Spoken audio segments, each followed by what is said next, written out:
Базар баасы 29 000 долларга бааланган бул унаалар жыл башында Ош облусунун ар бир райондорунун акимдерине тапшырылган. Жыл соңуна чыкпай жатып, алардын бири авто кырсыкка кабылды. Ал эми кырсыкка айдоочунун аракети себепчи болгон жана ал мас абалда болгону аныкталды, учурда иш тергелүүдө. Бул унааны болсо Ноокат районунун акими өз чөнтөгүнөн кайра оңдотуп берүүгө камынууда. 15 ноябрь күнү таңкы саат 4 чамасында катталган кырсыкка алгачкы кароодо дал ушул Chevrolet Captiva үлгүсүндөгү унаанын айдоочусунун аракети себеп болгон. Текшерүүдө анын мас абалда болгону аныкталды. Авто кырсыкта жалпысынан 4 унаа жабыркаган. 3 адам жеңил жаракат алган, учурда иш тергөөгө өткөрүлүп берилди. Жабырлануучулар ошо биринчи сүзгөн Hyundai Accent үлгүсүндөгү автомашинада жолдун четинде токтоп турган автомашинада 3 бала болгон, токтоп турган автомашинада. Ал үчөө тең денесинен жеңил жаракат алып, шаардагы ооруканага кайрылышып, андан кийин өздөрүнүн үйлөрүнө кое берилген.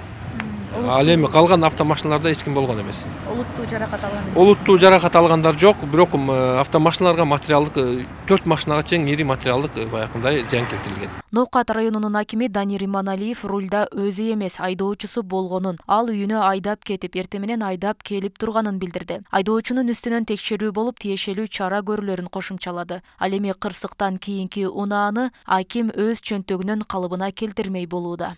Эми унааны деген өзүбүздүн жаныбыздан оңдойбуз да, бул даже обсуждация этилбейт. Биз деп мен водителимди айтып атам, водитель күнөөлүү болду, өзү жооп берет. Тем более биздин уруксатыбыз жок, ошол эмне себептен айдап жүрдүң десем, мен үй бүлөлүк себептерим бар эле.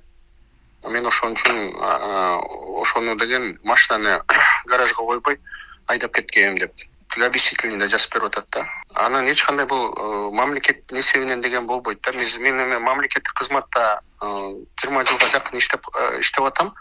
ДТП же бир жерин чыйып алып, же бир жерин уруп алсак, мен мамлекет тарабынан акча каражат которуп оңдогонун мен өзүмдүн тажрыйбамда жок да, баарын эле өзүбүздүн несебизден жасачык. Мамлекеттик кызматтык унааларды дем алыш күндөрү жана жумуштан сырткары жеке кызыкчылыкка пайдаланууга тыюу салынган. Мында бузуулар кодексинин 184 беренеси 1 бөлүгүндө 1000 сом өлчөмүндө айып пул салуу каралган. Албетте ал үчүн кызматтан сырткары пайдаланылгандыгы териштирүүдө аныкталышы керек. Коомчулукта кызмат адамдарына кымбат баалуу авто унаалар берилгенине каршы чыккандар да бар. Мисалы тоолуу райондордогу айыл өкмөт, аким, губернаторлордун жана машиналарычы мейли жанагы жол тандабастар болсун. А бирок мына шаардын айланасында тоо эмес, чөлдөгү, түздүктөгү айыл өкмөт, аким, губернатор мисалы кымбат машиналарды бериштин кереги жок ошолоргочу. Алардын бир баллону канча сом? Бензини, соляркасы канча сом? Алны фитте жүрүп деле, жөнөкөй эле жеңил машинада жүрүп деле иштесе болбойбу мисалы? Туура? Европаны туурайбыз деп атат. Европада велосипед менен келип атат. Министрлери, мэрлери, туура? Сөзсүз эле 470, 570 деген Lexus'ту минип служебный машина кылыш керекпи? Карасаңар, азыр мамлекеттик жанагы служебный машиналарчы, шаарда жүрүшөт да, мисалы, Ошто канча машина жүрөт, Бишкекте канча машина жүрөт. Бүт крутой машиналар.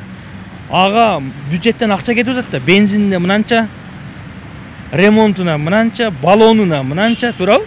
Өлкөдө район акимдери аттестациядан өтүп, ротациялангандан кийин аларга жаңы кызматтык унаалар тапшырылган. Анда акимдерге мындан 15 жыл мурда кызматтык унаалар берилгени, аларды оңдоп түзөп иштетүүгө дагы көп каражат кетип жатканын негиз катары айтылган. Эске салсак, республикалык бюджеттин эсебинен 60 миллион сомго 40 автоунаа сатып алууга тендер жарыяланган. Анда унаалар заводдон жаңы чыккан, бир дагы жүрө элек абалда болушу керек деген талап менен сатып алынган. Роза Акматжан кызы, Шахрух Иминджанов, Ош ТВ.